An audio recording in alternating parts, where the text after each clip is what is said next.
Angola's president is a prominent figure on the continent, using his status as leader of a subcontinental oil giant to build influence and to work to settle regional conflicts. Now President João Lourenço welcomes a new and powerful friend, hosting President Joe Biden for the first visit to Angola by an American president. Biden will use the visit to highlight a major U.S. finance development project, the 1,300-kilometer Lobito Rail Corridor, which connects the mineral-rich African interior to the southwestern port. The U.S. says it has pulled together more than $3 billion in public and private money in U.S. investment on this project. The White House says the relationship between the two nations is undergoing a true transformation as they become closer partners. Together, the United States and Angola are working to address a full spectrum of pressing challenges, from narrowing the infrastructure gap in Africa and growing economic opportunities and sustainable development in the region, to expanding technologies and scientific cooperation, bolstering peace and security, strengthening food security. Some analysts say Biden's 2022 vow to visit Africa is well past due.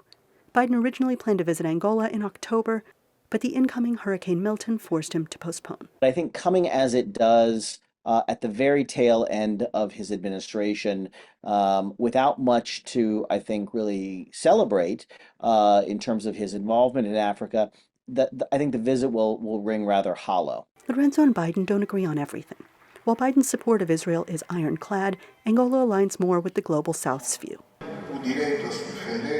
Israel has the right to defend itself and protect the lives of its citizens, but the same right applies to the Palestinians, who have been living under occupation for decades, an unacceptable situation. But one thing that they and China agree on is the urgent need for African development. China has deep inroads in the continent with its larger, more established Belt and Road Initiative.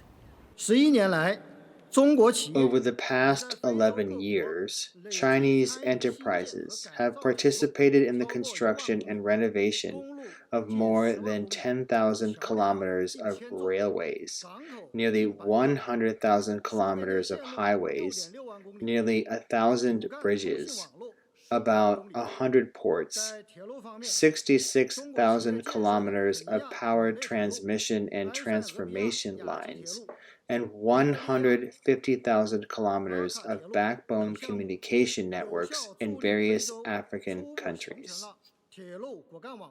Analysts say this is not a good position for the continent to be in. While this foray to Africa's golden shores is a first for Biden, it is also, in a way, a final chapter. This is likely his last foreign trip, his farewell to the world as U.S. president. Anita Powell, VOA News, Washington.